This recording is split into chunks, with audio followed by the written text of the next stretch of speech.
Do you know someone with major depressive disorder? Unfortunately, major depressive disorder is a mental illness that is one of the most widespread forms of mental illness in the world, with research indicating that sufferers can develop the illness through genetics as well as through their social environment. The commonality of this mental illness indicates that major depressive disorder is a major health issue which needs to be tackled. Caspi et al. In fact indicates that his research throughout a person's lifetime, stressful events that include the person feeling humiliated, threatened, or an event that may induce a feeling of loss can be a stimulus to the onset of major depressive disorder. When a person suffers from major depression, they may speak of symptoms like worthlessness or exhibit negative views of self-worth through of suicide or death, have delusions, and in some cases may mull over past feelings. In diagnosis of a major depressive disorder, symptoms like irritability, sadness, and social changes like disturbance in sleep, appetite, sexual desire, or loss of ability to experience pleasure in social situations are considered. In order to officially be diagnosed with major depressive disorder, symptoms must last for at least 2 weeks and have a severe impact on the person's daily life and their engagement with others.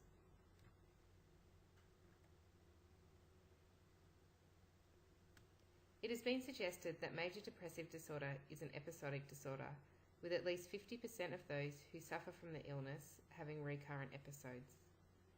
Research by Bellmaker and Agam indicate that major depressive disorder is an intricate mental illness that is usually not caused by a single gene, but a range of genetics. While acknowledging that major depressive disorder is a mental illness that is partly prone to heritability personality traits, other heritable factors are also considered to influence the onset. The inclusion of these heritable features can influence early onset of depression and cause sufferers who are prone to the illness a higher recurrent rate than any other form of depression.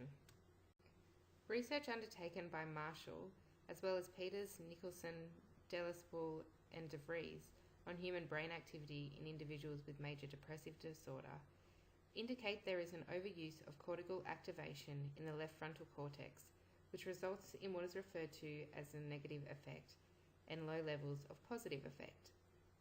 The development of a high negative affect results in negative feelings towards the environment of which the individual surrounds itself. Those who are diagnosed with major depressive disorder have found to not necessarily have high levels of negative affect, but low levels of positive affect.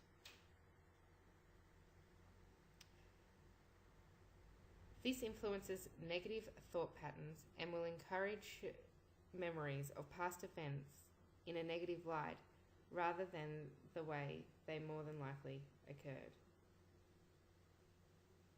The functional reason for this is that there is an overuse of cortical activations in the left frontal cortex, which results in the increased amount of negative affect of a person with major depressive disorder.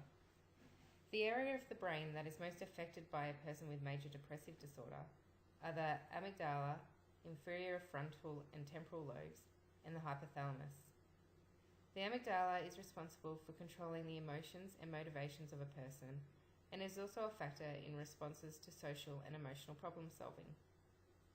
This would explain why it is a person who suffers from major depressive disorder are prevalent to dysfunction within this area of the brain.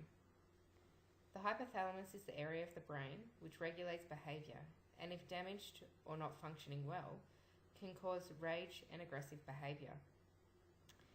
This is usually what influences feelings of displeasure of a person with major depressive disorder.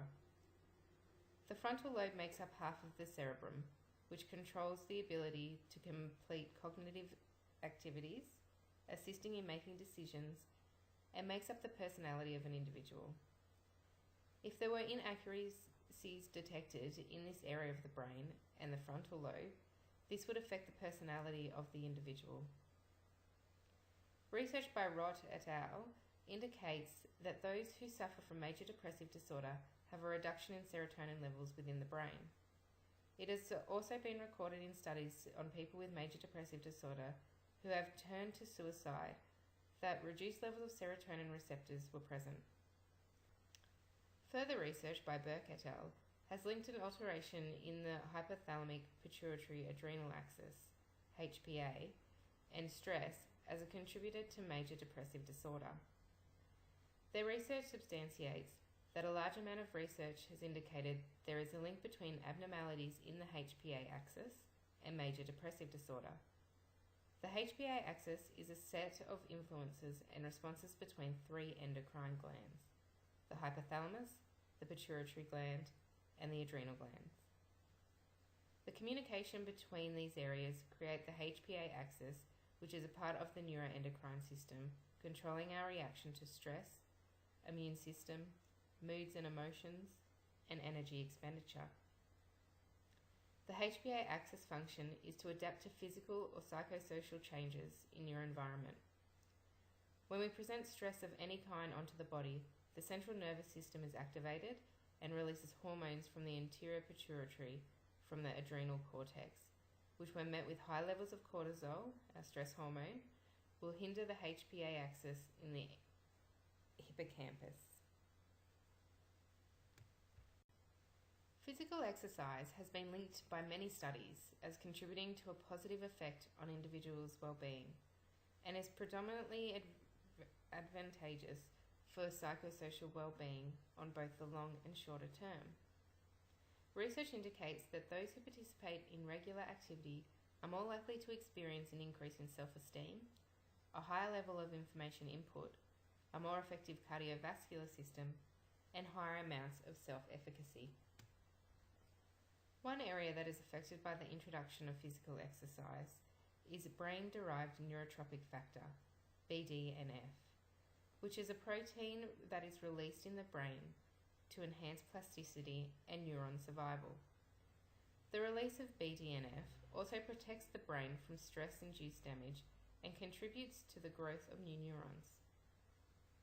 Mehta et al.'s research has associated BDNF with prevention of major depressive disorder because stress has a toxic effect on hippocampal cells and can kill or damage them. If hippocampal cells are damaged or killed, the depreciated functioning of the hippocampus may influence symptoms of major depressive disorder.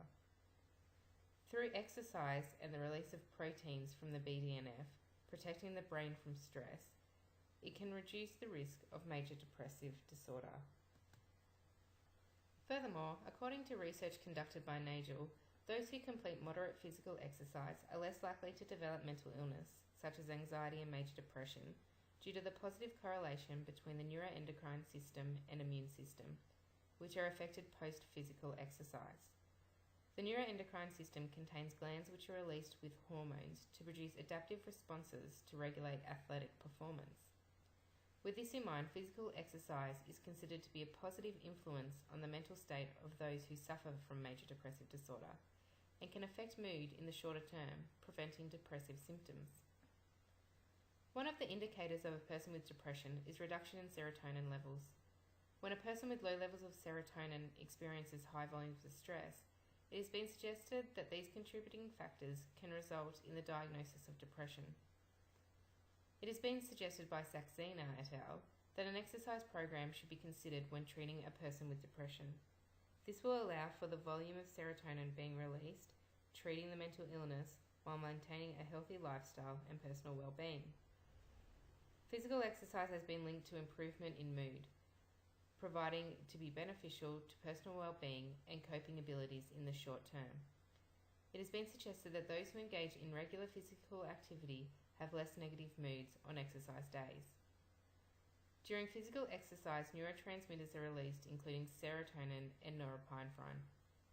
The chemicals are responsible for processing information to the brain, which relate to cognitive ability.